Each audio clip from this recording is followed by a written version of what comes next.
Welcome to Winchester Beat, a local news roundup for Winchester, Mass. We aim to bring you the latest community news in a fast format to keep you informed without slowing you down. Hello and welcome. I'm Tara Hughes. And I'm Jennifer Hafley.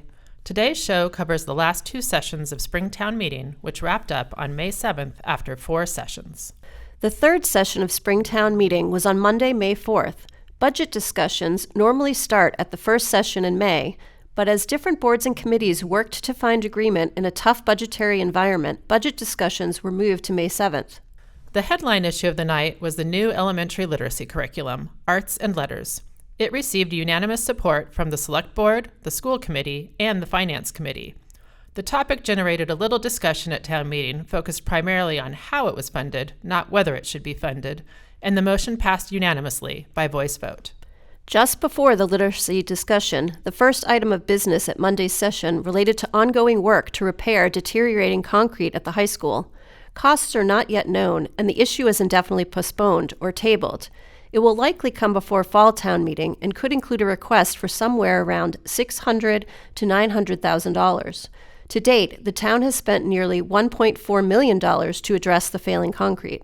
Town meeting also approved the fiscal year 2027 budget for the Winchester Committee on Community Preservation.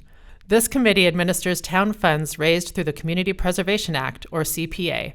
Their FY27 budget is $2,055,000, which includes $255,000 received from a state match. Just after approving the community preservation budget, town meeting shot down a proposal from the Conservation Commission to use CPA funds to acquire the lot known as Forest Ridge near the Stoneham Line. The proposal required a 2/3 vote because it involves borrowing. In the end, nearly 2/3 voted against it, and the proposal failed 105 to 59 with 5 abstentions. Town meeting then moved on to citizen petitions. George Knoll Jr. proposed the establishment of a Transfer Station Data and Resource Committee to collect and analyze financial data related to the transfer station. The Select Board did not support the initiative, and some town meeting members raised questions about duplicating efforts already underway through the State of the Town process. In the end, the motion passed 84 to 65 with 7 abstentions. In another citizen petition, Seamus Brady suggested changes to the town's bylaw regarding snow and ice removal from sidewalks. As written, the proposed changes were said to be inconsistent with the town's bylaws, and the issue was referred to the Select Board for further study. The evening ended with town meeting approving a citizen petition from Catherine Vallone to eliminate the use of anticoagulant rodenticides on town properties. These rodent poisons are known to harm raptors and other wildlife, and the new bylaw preventing their use passed unanimously. The last session of Springtown Meeting was Thursday, May 7th. The main event was the town budget. Although there was a lot of discussion, negotiation, and debate leading up to the Finance Committee's proposed budget, in the end, that budget passed as presented. The town's total general fund budget for the next fiscal year is $170.9 million. That's a 3.1% increase from last year.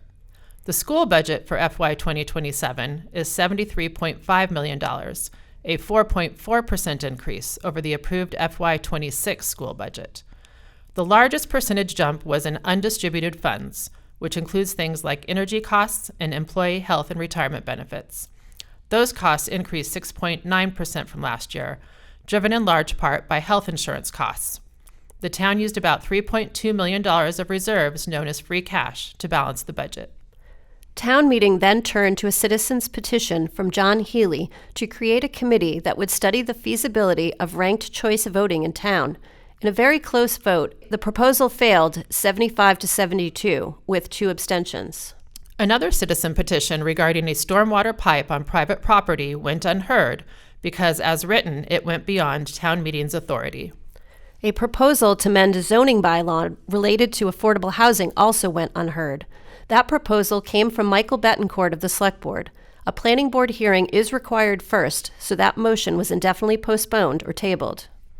In one of the more debated issues of the night, a proposal to modify the makeup of the Educational Facilities Planning and Building Committee, or EFPBC, was amended on the floor. The EFPBC oversees the many issues related to school buildings and would oversee any new Morocco project.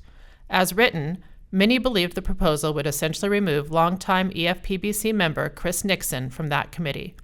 An amendment from the floor revised the proposal to add 2 members to the committee, a school committee member and the finance director for the school department.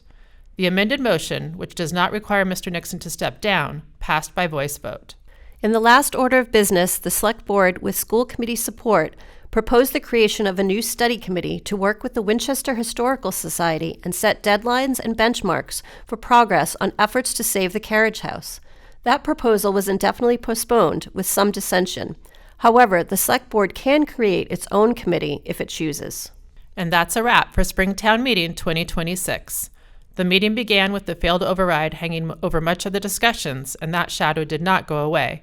The budget compromise got everyone to agree, but it did not really make anyone happy. We don't have a crystal ball, but we think it's probably a safe guess that another override proposal will be put forward in the near future. And that's it for today's show. Thanks as always to WinCam for hosting us. For any questions or comments, you can reach us at winchesterbeat01890@gmail.com. Thanks for listening. We hope you'll join us again for our next episode. Have a good week, and stay curious, Winchester.